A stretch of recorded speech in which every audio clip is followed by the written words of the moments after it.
So, hello everybody. We have learned about the chapter that is breathing and exchange of gases. Now we're moving to the next topic, that is mechanism of breathing. So before starting, that is mechanism of breathing. Breathing का मतलब है सांस लेना, सांस बाहर देना, सांस अंदर लेना. तो ये कैसे होता है ये हम जानेंगे कि कैसे वॉल्यूम एंड प्रेशर की वजह से ये सारी चीज़ें होती है. बट उसके पहले आपको एक चीज़ बहुत इंपॉर्टेंटली पता होनी चाहिए, दैट इज़ इंटरकोस्टल मसल्स के दो पार्ट्स होते हैं. एक होता है इंटरनल इंटरकोस्टल मसल्स, दूसरा होता है एक्सटर्नल इंटरकोस्टल मसल. तो इंटरनल इंटरकोस्टल मसल्स जो हमने पहले थोरैसिक कैविटी में पढ़ा था कि थोरैसिक कैविटी में इंटरकोस्टल मतलब बिटवीन द टू रिब्स के जो मसल्स होते हैं, बाहर से देखोगे तो एक्सटर्नल, अंदर से देखोगे तो इंटरनल. ये दोनों समझ लो एक ही जगह मिलते हैं, लेकिन दोनों का काम अलग अलग होता है. तो हम देखेंगे कि जब इंटरनल इंटरकोस्टल मसल कॉन्ट्रैक्ट करते हैं तो वॉल्यूम कम हो जाती है, क्योंकि ये अंदर की तरफ कॉन्ट्रैक्ट करते हैं. और एक्सटर्नल इंटरकोस्टल मसल जब भी कॉन्ट्रैक्ट करेंगे तो वो बाहर की तरफ कॉन्ट्रैक्शन दिखाते हैं, तो इसलिए वॉल्यूम क्या हो जाती है, increase. Volume increase, pressure decrease, और वॉल्यूम डिक्रीज, प्रेशर इंक्रीज. तो हम देखेंगे इनहेलेशन एंड एक्सहेलेशन कैसे वॉल्यूम एंड प्रेशर की वजह से मेंटेन होता है.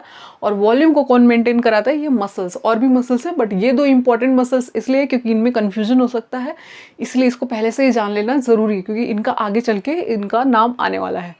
तो आगे हम देखेंगे that is mechanism of breathing में कैसे वॉल्यूम एंड प्रेशर का क्या रोल होता है. Now we are going to move on mechanism of breathing. Mechanism of breathing में हम देखेंगे कि क्या इंपॉर्टेंट चीज़ें होती है. ब्रीदिंग का मतलब क्या होता है, ब्रीदिंग का मतलब होता है inhalation and exhalation. Exhalation of what, carbon dioxide, inhalation of O2 जो हमने स्टार्टिंग में देखा था. अभी इनहेलेशन कैसे होता है, एक्सहेलेशन कैसे होता है, तो ये होता है because of Boyle's law of physics, that is अगर volume is inversely proportional to pressure. Boyle's law बोलता है कि वॉल्यूम कैसा होता है, इनवर्सली प्रोपोर्शनल होता है प्रेशर. मतलब प्रेशर अगर ज़्यादा तो वॉल्यूम कम, वॉल्यूम कम तो प्रेशर ज़्यादा, या वॉल्यूम ज़्यादा तो प्रेशर कम. तो ऐसी चीज़ें चलती है उल्टा एक दूसरे के अपोजिट में. अब ये चीज़ हम लोग देखेंगे कि कैसे इंस्पिरेशन कराती है और एक्सपिरेशन कराती है. बट उससे बेटर अब ये चीज़ थियोरेटिकली समझने से अच्छा है कि हम लोग उसको एग्जाम्पल के थ्रू समझते हैं.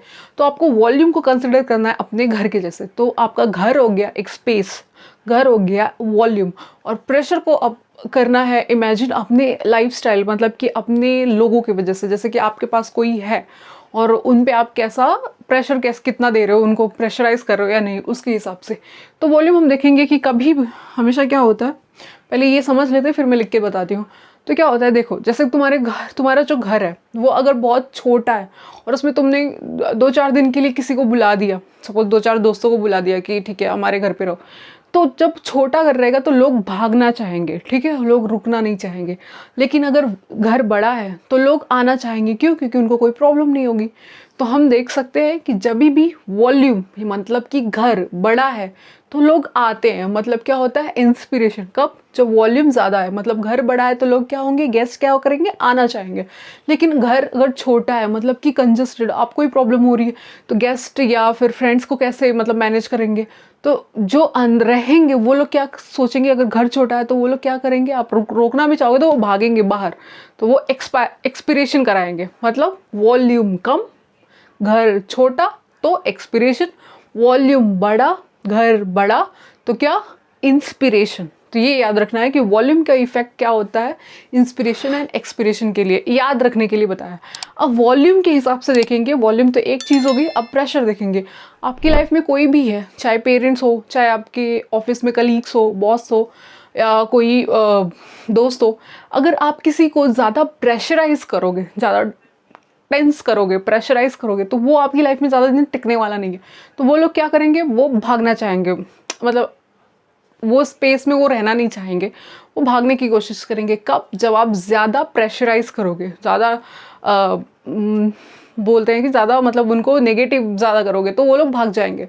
लेकिन अगर कोई आपकी लाइफ में है और आप उसको ज़्यादा परेशान नहीं कर रहे हो, ज़्यादा प्रेशराइज नहीं कर रहे हो, सपोज़ कहीं आप काम कर रहे हो या सपोज आप घर में ही रह रहे हो, तो आपके अगर पेरेंट्स ज़्यादा प्रेशराइज कर रहे हैं किसी चीज़ के लिए तो आप वहाँ से भी भागना चाहोगे. या बॉस बहुत प्रेशराइज कर रहा है तो वहाँ से, कोई दोस्त है उसको आप ज़्यादा प्रेशराइज करो, वो वहाँ से भागना चाहेगा. लेकिन अगर आपने किसी को प्रेशराइज नहीं किया तो वो क्या करेगा, वो आपकी लाइफ में लोग आना चाहेंगे. अगर आप बहुत सिंपल हो, मतलब कि बहुत चिल्ड में रहते हो, तो लोग आपसे कम्युनिकेट करेंगे, आपकी लाइफ में एंट्री करेंगे। तो यहाँ पे हम प्रेशर्स पे देखेंगे कि प्रेशर अगर ज़्यादा तो लोग भाग जाएंगे, मतलब तो क्या होगा, एक्सपीरेशन। प्रेशर अगर कम तो लोग आएंगे। आप अपनी लाइफ में ज़्यादा किसी को प्रेशराइज नहीं कर रहे हो तो लोग आएंगे, अगर प्रेशर ज़्यादा दे रहे हो तो लोग भागेंगे। ऐसे याद रखना, हाई प्रेशर भाग जाएंगे एक्सपीरेशन, लो प्रेशर आएंगे लोग। ठीक है, तो कैसे याद रखना है, इफ वॉल्यूम इंक्रीजेस, वॉल्यूम अगर ज़्यादा है, वॉल्यूम को इंक्रीज किया तो प्रेशर के ऊपर क्या इफेक्ट पड़ेगा, प्रेशर डिक्रीजेस। अब ये याद रखना है, वॉल्यूम से ज़्यादा इंपॉर्टेंट है हमारे लिए प्रेशर। प्रेशर जब भी कम होगा, मैंने बताया था प्रेशर कम होगा तो लोग क्या करेंगे, आपकी लाइफ में आएंगे। तो क्या होगा, दैट इज इंस्पिरेशन।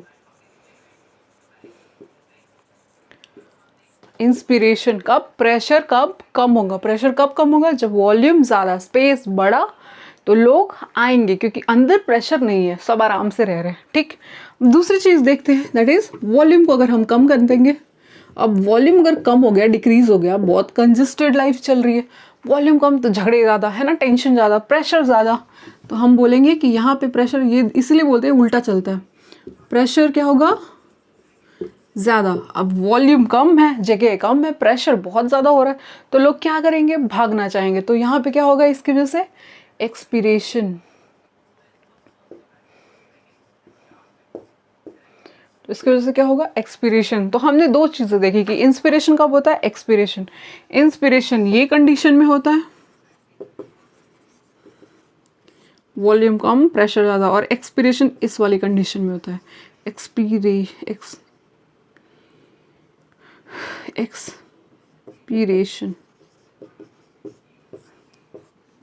तो ये दोनों कंडीशन है। अब हम इसको इमेजिन करेंगे कैसे, लंग्स के थ्रू। तो हम देखेंगे कि जैसे लंग्स में कैसा होता है, लंग्स में वॉल्यूम ज़्यादा कर दो तो प्रेशर कम हो गया, अब प्रेशर कम हो गया, बाहर प्रेशर ज़्यादा है तो बाहर से लोग अंदर आएंगे, इंस्पिरेशन होगा। वॉल्यूम को कम कर दो, लंग्स में वॉल्यूम कम कर दिया तो अब वहाँ के एयर में खलबली मच जाएगी, तो प्रेशर बढ़ जाएगा, मतलब प्रेशर बढ़ेगा तो अंदर हाई प्रेशर और बाहर क्या है, लो। तो यहाँ से ये हाई से लोग बाहर मूव करेंगे लो प्रेशर की तरफ, क्योंकि पार्शियल प्रेशर का रूल है, मतलब एयर का रूल है कि वो हाई से लो की तरफ मूव करता है। तो जहाँ पे भी हाई पार्शियल प्रेशर होगा वहाँ से लोग मूव करेंगे। यहाँ पे देखो हाई था तो यहाँ से लोग मूव करें, एग्जिट। जहाँ पे भी लो प्रेशर होगा वहाँ पे लोग आएंगे, इंस्पिरेशन होगा। तो this is about the pressure का रोल। तो हमारी ज़िंदगी में सबसे इम्पोर्टेंट ये मैकेनिज़्म चलता है पूरा प्रेशर के ऊपर, प्रेशर की वजह से। लेकिन प्रेशर पे इम्पैक्ट किसका रहता है, प्रेशर कैसे मेंटेन होता है, वॉल्यूम की वजह से। और ये वॉल्यूम को कम और ज़्यादा कौन करता है, वॉल्यूम को ज़्यादा और कम ये करते हैं थोरैसिक कैविटी। कम या ज़्यादा वॉल्यूम कैसे दिखाती है, या लंग्स कम या ज़्यादा वॉल्यूम कैसे दिखाते हैं, बाय मसल्स। जो हमने थोरैसिक कैविटी में पढ़ा था कि दो मसल्स होते हैं, इंटरनल इंटरकोस्टल मसल अंदर से और एक्सटर्नल इंटरकोस्टल मसल बाहर से। तो मसल्स, डायफ्राम, एब्डोमिनल मसल्स, ठीक है। तो all these there are types of muscles जो कि इन्वॉल्व होते हैं वॉल्यूम को इंक्रीज एंड डिक्रीज करने की वजह से, जिससे कि प्रेशर मेंटेन होता है और प्रेशर की वजह से एक्सलेशन इनहेलेशन होता है। तो this is about the Boyle's law जो वॉल्यूम एंड प्रेशर की बात करता है। तो इसके बाद हम लोग देखेंगे मैकेनिज्म ऑफ ब्रीदिंग, मतलब कि proper normal breathing and forceful breathing क्या होती है। So we are going to move on the next topic, that is mechanism of breathing में the first topic that is normal breathing. Normal breathing का मतलब क्या, normally जो हम लोग सांस अंदर लेते हैं सांस बाहर छोड़ते हैं वो कैसे होता है। मतलब कि नॉर्मली जो हम हमेशा इन्हेलेशन करते हैं और एक्सहेलेशन करते हैं वो किस प्रोसेस से, किस मैकेनिज्म के थ्रू होता है। तो हमने स्टार्टिंग में देखा था कि वॉल्यूम के ऊपर डिपेंड करता है, सॉरी प्रेशर के ऊपर डिपेंड करता है, बट प्रेशर किसके ऊपर डिपेंड करता है, वॉल्यूम के ऊपर। तो हम ये देखेंगे, ढूंढने की कोशिश करेंगे कि ये वॉल्यूम बढ़ाता कौन है। So here we have the external intercostal muscle and the diaphragm. So these two muscles, that is internal intercostal muscle, external intercostal muscle कहाँ पे होता है, जैसे कि ये रिब्स है, रिब्स के बीच के मसल्स को क्या बोलते हैं, इंटरकोस्टल मसल्स। तो अंदर की तरफ जो देखेंगे वो इंटरनल इंटरकोस्टल मसल, बाहर से ऐसे देखोगे तो एक्सटर्नल इंटरकोस्टल मसल। तो जो एक्सटर्नल इंटरकोस्टल मसल्स है वो, और जो नीचे डायफ्राम डोम शेप है वो, ये दोनों मिल के क्या करते हैं, थोरैसिक कैविटी बढ़ाते हैं, जिसकी वजह से लंग्स की कैविटी बढ़ती है, जिसकी वजह से वॉल्यूम बढ़ता है। मतलब कैविटी बढ़ रही है मतलब वॉल्यूम्स बढ़ रहा है, और जिसकी वजह से इन्हेलेशन पॉसिबल होता है क्योंकि प्रेशर कम होता है अंदर और बाहर प्रेशर है ज़्यादा, इसलिए inhalation. Okay, so what happens here, external intercostal muscles, external intercostal जब भी कॉन्ट्रैक्ट कर रहे हैं, जब भी कॉन्ट्रैक्ट करेंगे तो ये पीछे की तरफ मूव करेंगे, they will displace themselves to the back side. पीछे की तरफ मूव करेंगे कॉन्ट्रैक्शन के टाइम पे तो वॉल्यूम क्रिएट होगा, कैविटी क्रिएट होगी, ठीक है ना। तो जिससे कि वॉल्यूम क्या हो जाएगा थोरैसिक कैविटी का या फिर लंग्स का इंक्रीज। कौन से डायरेक्शन में, डॉर्सो वेंट्रल, क्योंकि ये दोनों अटैच्ड है, ये रिब्स अटैच है किससे, वेंट्रली स्टर्नम से, एंड बैक साइड पे किससे, दैट इज वर्टिब्रल कॉलम। तो ये वेंट्रोडॉर्सल डायरेक्शन में क्या होगा, रिब्स का ऐसे डिस्प्लेसमेंट दिखा जाएगा बैक साइड में। नाउ डायफ्राम ये होता है नीचे यहाँ पे लंग्स के नीचे, that is you have diaphragm. Diaphragm जो होता है वो हमेशा डोम शेप में होता है, ऐसे कॉन्वेक्स लाइक, ये कॉनकेव ये कॉन्वेक्स, तो कॉन्वेक्स स्ट्रक्चर में होता है डोम शेप। जब ये कॉन्ट्रैक्ट करता है तो ये फ्लैट हो जाता है, जब फ्लैट होता है तो जो इतनी जो जगह उसने ली रहती है वो कम हो जाती है, तो इसीलिए कॉन्ट्रैक्शन कराया जाता है क्योंकि वो फ्लैट होगा तो उसमें क्या होगा, कैविटी क्रिएट होगी, इंक्रीज होगा क्या, वॉल्यूम। किस डायरेक्शन में इनका मूवमेंट होता है, किस डायरेक्शन में, ऊपर डोम शेप, फिर ये नीचे जाएगा दैट इज पोस्टीरियर, एंटीरियर में डोम शेप, फिर posterior. So this moves in anterior posterior direction, जो कि हमने पिछले लेक्चर में दैट इज थोरैसिक कैविटी में डिस्कस किया अबाउट दीज टू डायरेक्शन। सो ये याद रखना है कि मसल्स कौन से इन्वॉल्व होते हैं, क्योंकि यही एग्जाम में पूछा जाएगा, क्योंकि यहाँ पे हमें इंटरनल भी है और एक्सटर्नल भी है। तो हमेशा याद रखना है कि नॉर्मल ब्रीदिंग में एक्सटर्नल और जो फोर्सफुल ब्रीदिंग होती है उसमें इंटरनल, वो आगे देखेंगे। तो these two organs when contract, when they undergo contraction, ये बहुत इंपॉर्टेंट चीज़ है, when they undergo contraction they will create a cavity, मतलब दे इंक्रीजेज द वॉल्यूम, वॉल्यूम क्या होगा, इंक्रीज। और ये जो कॉन्ट्रैक्शन है वो कौन सा प्रोसेस है, एक्टिव। क्यों, क्योंकि मसल्स जब भी कॉन्ट्रैक्ट करेंगे तो क्या खर्चा किया जाता है, एटीपी।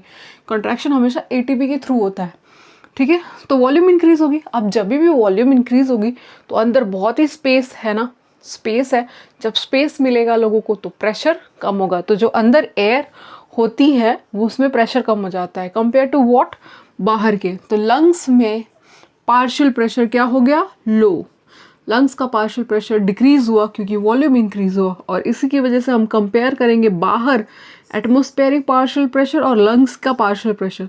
तो इसीलिए जो एयर मूव करता है वो हाई से हमेशा लो में मूव करेगा। तो यहाँ पे लो है, यहाँ पे हाई है, तो air is moving from its high partial pressure to low partial pressure. Where is you have low partial pressure, in the lungs. So air is moving from high partial pressure, that is from surrounding, to the low partial pressure, that is into your lungs. So this is the reason for inhalation, that is partial pressure. But partial pressure के पीछे reason कौन है, that is volume. But volume को increase किसने कराया, that is contraction of muscles. कौन से muscle, external and diaphragm, दोनों का मूवमेंट क्या है, dorso ventral and the anterior and posterior direction. तो ये याद रखना है। अब जैसे ही हम लोगों ने यहाँ पे देखा कि दैट इज नॉर्मल ब्रीदिंग में because of contraction, because of this contraction you got inspiration, that is inhalation. अब हम देखेंगे कि जब भी मसल्स कॉन्ट्रैक्ट होते हैं तो वो रिलैक्स तो होना ही है उनको। तो जो रिलैक्सेशन है ना वो पैसिव प्रोसेस है। कौन सा प्रोसेस है, पैसिव, मतलब ये ऑटोमेटिक है कि कोई चीज़ कॉन्ट्रैक्ट होगी तो वो अपने आप रिलैक्स होगी ही। तो यहाँ पे हम देखेंगे जो मसल्स रिब्स के पीछे गए थे, अपने आप को कॉन्ट्रैक्ट किए थे, वो अब क्या आ जाएंगे, अपनी फिर से पोजीशन पे आ जाएंगे। मतलब ये इसकी नॉर्मल पोजीशन थी मान लो लंग्स की या फिर थोरैसिक कैविटी की, ये पीछे गई है, ठीक है। तो वॉल्यूम इंक्रीज हो गया, अब ये फिर से अपने पोजीशन पे आ जाएगी। तो ये जब अपने पोजीशन पे आएगी तो फिर से वॉल्यूम पहले जैसा हो जाएगा, मतलब पहले जैसा हो जाएगा, मतलब कि अभी डिक्रीज हो जाएगा क्या, वॉल्यूम। सो यहाँ पे हम देखेंगे जैसे ये रिलैक्स करते हैं ये दोनों मसल्स, दैट इज डायफ्राम, जैसे फिर से जब डोम शेप में कन्वर्ट होगा, फ्लैट था कॉन्ट्रैक्शन के टाइम पे, अभी डोम शेप होगा, फिर से एंटीरियर पोजीशन में आएगा, डोम शेप बनेगा तो रिलैक्स हो जाएगा, और रिलैक्स हो जाएगा तो वॉल्यूम कम हो जाएगी। Same goes to with external intercostal muscle. ये जब एक्सटर्नल इंटरकोस्टल मसल जब पीछे गए थे, अब ये सेम पोजीशन पहले वाली पोजीशन पे आ जाएंगे, तो वॉल्यूम जो इंक्रीज हुई थी वो अब नॉर्मल पोजीशन पे आ जाते ही नॉर्मल वॉल्यूम क्रिएट हो जाएगी, तो वॉल्यूम क्या हो जाएगा, डिक्रीज। तो यहाँ पे हम देखेंगे कि वॉल्यूम क्या हो गई in all in the lungs, तो कंप्लीटली हम बोलेंगे कि वॉल्यूम हो जाती है डिक्रीज। जब वॉल्यूम कम हो जाती है जब वॉल्यूम कम हो जाती तो वहाँ के जो एयर है वो कंजस्टेड फील करते हैं, they will move here and there, तो वहाँ पे क्या जनरेट होता है, प्रेशर। वॉल्यूम कम, प्रेशर ज़्यादा। अब अंदर लंग्स के अंदर प्रेशर क्या है, ज़्यादा, लेकिन बाहर क्या है, प्रेशर कम। तो कंपेयर करोगे विथ एक वॉल्यूम के हिसाब से तो हमें पता चलता है कि अंदर पार्शियल प्रेशर ज़्यादा है लंग्स के अंदर देन दी बाहर, बाहर से ज़्यादा अंदर है। तो हमने हमेशा देखा है कि एयर कहाँ मूव करता है, कहाँ से कहाँ डायरेक्शन क्या होता है, air move from its high partial pressure to the low partial pressure. इसीलिए क्या देखेंगे कि एयर मूव करेगा high partial pressure that is from lung to the air where you have low partial pressure. तो इसीलिए क्या होता है, एक्सहेलेशन दैट इज एक्सपीरेशन। तो हमने ये चीज़ इंपॉर्टेंट, बहुत इंपॉर्टेंट है, इसमें याद रखना है कि पार्शियल प्रेशर इंपॉर्टेंट होता है जिसके वजह से एक्सहेलेशन होता है, इनहेलेशन होता है। लेकिन ये जो पार्शियल प्रेशर है that is from high to low, लेकिन ये जो पार्शियल प्रेशर है उसके पीछे कौन पड़ा है, दैट इज़ वॉल्यूम। वॉल्यूम ज़्यादा कम करोगे उसके हिसाब से पार्शियल प्रेशर कम या ज़्यादा होगा। फिर हम देखेंगे कि ये वॉल्यूम के पीछे कौन पड़ा है, कि वॉल्यूम को कम और ज़्यादा कौन कर रहा है, तो वॉल्यूम को कम और ज़्यादा कौन करते हैं, ये मसल्स। ये मसल्स कॉन्ट्रैक्ट होंगे तो वॉल्यूम इंक्रीज होगा, प्रेशर डिक्रीज होगा, इंस्पिरेशन। यहाँ पे रिलैक्स करेंगे ऑटोमेटिकली तो volume volume in the lungs decrease होगा, प्रेशर इंक्रीज होगा, एक्सपिरेशन होगा। तो दिस इज़ वेरी इंपॉर्टेंट, यही उसका उल्टा उधर होता है, ठीक है। तो this is all about normal breathing. Now we are moving to next topic that is forceful breathing, जहाँ पे कौन इन्वॉल्व होता है, that is internal intercostal muscles. सो अभी तक हमने देखा कि कैसे नॉर्मल ब्रीदिंग होती है बिकॉज ऑफ दीज दो muscles that is diaphragm and the external intercostal muscle. अभी हम देखेंगे फोर्सफुल ब्रीदिंग कैसे होती है। फोर्सफुल ब्रीदिंग में होता है पहले एक्सपिरेशन देन इंस्पिरेशन। तो कैसे होता है, इंटरनल इंटरकोस्टल मसल्स और एब्डोमिनल मसल्स दो की वजह से होता है एक्सपिरेशन और you can say forceful breathing. तो यहाँ पे क्या होता है, जबरदस्ती हम लोग अपनी सांस बाहर निकालते हैं और फिर सांस अंदर लेते हैं। तो जबरदस्ती का जब तुम एक्सपिरेशन करते हो उसको बोलते हैं फोर्सफुल ब्रीदिंग, ठीक है। तो यहाँ पे क्या होता है, जो हमने देखा था इंटरकोस्टल मसल दो टाइप्स के होते थे। तो पहला हमने एक्सटर्नल तो देख लिया, बड़ा भाई उसमें नॉर्मल ब्रीदिंग में चला गया। जो अंदर का है that is internal intercostal muscle, छोटा भाई, वो कैसे आएगा, वो कॉन्ट्रैक्ट करेगा इंटरनल अंदर की तरफ, ऐसे सोचना है। तो जब इंटरनल इंटरकोस्टल मसल कॉन्ट्रैक्ट करेगा तो ये और अंदर की तरफ जाएगा, अंदर की तरफ जाएगा कॉन्ट्रैक्शन के टाइम पे, मतलब वॉल्यूम कम कर देगा। वॉल्यूम कम कर देगा तो मतलब प्रेशर ज्यादा हो जाएगा। प्रेशर ज्यादा तो हाई प्रेशर से एयर कहाँ मूव करती है, बाहर, दैट इज लो प्रेशर की तरफ। तो ये अभी हम यहाँ पे देखने वाले। Same goes with abdominal muscle. Abdominal muscles मतलब इसको अंदर ऐसे ढक लोगे, मतलब अंदर की तरफ लोगे एब्डोमिन। जैसे ही अंदर की तरफ लोगे एब्डोमिन, डायफ्राम जो उसके ऊपर है वो थोड़ा और ऊपर चला जाएगा। नॉर्मली ऐसे बैठा है डोम शेप में, और ऊपर चला जाएगा तो वॉल्यूम क्या हो जाएगी, कम। वॉल्यूम जो कैविटी है लंग्स की वो और कम हो जाएगी। थोरैसिक कैविटी, लंग्स की कैविटी कम और हो जाएगी। कम हो गई मतलब क्या, वॉल्यूम डिक्रीजेस। वॉल्यूम डिक्रीजेस मतलब क्या, प्रेशर इंक्रीजेस। जब अंदर प्रेशर ज़्यादा है तो हमेशा क्या होता है, हाई प्रेशर से एयर मूव करती है बाहर, दैट इज जहाँ पे लो प्रेशर है। तो जब बाहर लो है अंदर हाई प्रेशर है तो air will move from its high pressure that is from lungs to बाहर, that is to low pressure. तो ये होता है एक्सपीरेशन। और ये कैसे होता है, एक्टिव प्रोसेस। तो what we have, internal intercostal muscles and abdominal muscles. When these two muscles undergo what, contraction, that means they require ATP. जब contract करेंगे तो ये दोनों, मतलब ये internal intercostal muscle अंदर की तरफ और abdominal muscles की वजह से डायफ्राम ऊपर की तरफ, मतलब लंग्स की कैविटी इधर से कम नीचे से कम। तो कम हो गई, वॉल्यूम क्या हो गया, कम। जब वॉल्यूम कम हो जाता है, जब वॉल्यूम कम हो गया तो हम देखेंगे कि पार्शियल प्रेशर क्या हो जाता है, ज़्यादा। कम वॉल्यूम, कंजस्टेड फील हो रहा है अभी एयर को, तो एयर प्रेशर बनाए और प्रेशर से वो बाहर मूव करना चाहते हैं, भागना चाहते हैं। तो हाई प्रेशर हो गया है कहाँ पे, लंग्स में। और बाहर कैसा है, कंपेयर करोगे इनसे, लंग्स के टूवर्ड्स कंपेयर करोगे तो बाहर क्या है, लो प्रेशर। तो इसीलिए जो तुम्हारा एयर है वो मूव करेगा from its high pressure to the low pressure, that is to the atmosphere. तो ये हो गया एक्सपीरेशन। और ये हुआ है जो एक्सपीरेशन, हमने नॉर्मली एक्सपीरेशन देखा था कि रिलैक्सेशन की वजह से होता था, पैसिव होता था। बट यहाँ पे एक्सपीरेशन कराया गया है ज़बरदस्ती, मतलब कि एटीपी खर्चा करके। एक्टिव प्रोसेस है एक्सपीरेशन। कब, जब हम फोर्सफुल ब्रीदिंग कराते हैं, ज़बरदस्ती सांस बाहर निकालना, उसके लिए तुमको एटीपी खर्चा करना पड़ेगा। अब देखो, ये जो दोनों लोग कॉन्ट्रैक्शन करके एक्सपीरेशन कराए हैं, अब यही मसल्स क्या करेंगे, रिलैक्स होंगे।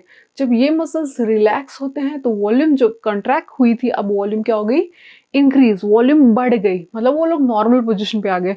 इंटरनल इंटरकोस्टल मसल्स जो अंदर आए थे कॉन्ट्रैक्ट करके इंटरनल टुवर्ड्स इनवर्ड आए थे वो अभी फिर से नॉर्मल पोजीशन पे आएंगे। नॉर्मल पोजीशन पे आएंगे तो वॉल्यूम कंपेयर करेंगे पहले के मुकाबले वॉल्यूम अब कैसी है, नॉर्मल, मतलब कि ज़्यादा है।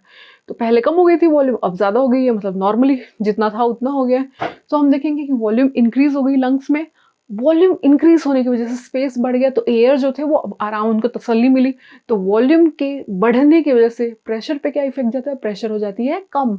अब अंदर हो गया है लो प्रेशर, कहाँ पे, लंग्स में कैसा हो गया, pressure decreases, that means you have low partial pressure, कहाँ पे, इन दी लंग्स।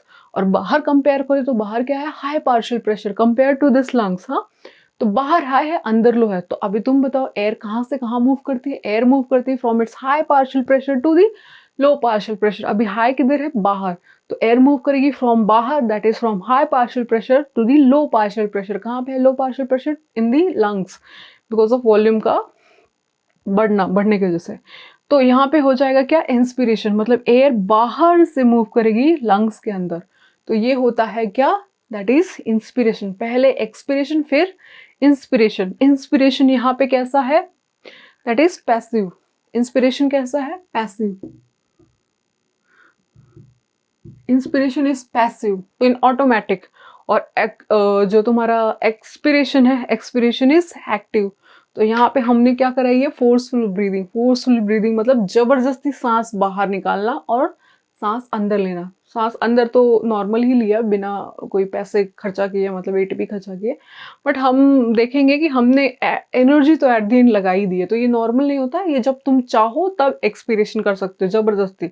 नॉर्मली तो हम लोग एक्सपिरेशन, ये फोर्सफुल ब्रीदिंग नहीं करते, जैसे प्राणायाम वगैरह के टाइम पे ये देखा जाता है।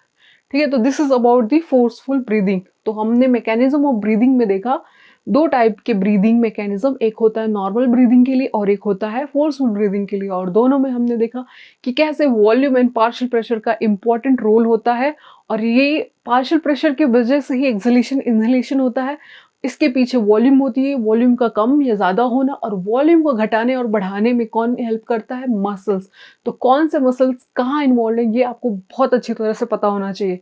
तो नॉर्मल ब्रीदिंग के लिए external intercostal muscle and diaphragm, forceful breathing के लिए इंटरनल इंटरकोस्टल मसल जो इनवर्ड जाते हैं, और एब्डोमिनल मसल्स। तो ये कॉन्ट्रैक्शन कराएंगे तो एक्सपिरेशन, और जब ये नॉर्मल ब्रीदिंग होती है तो इंस्पिरेशन पहले होता है। ठीक है, तो this is about the mechanism of breathing. This is very important, very crucial chapter of breathing.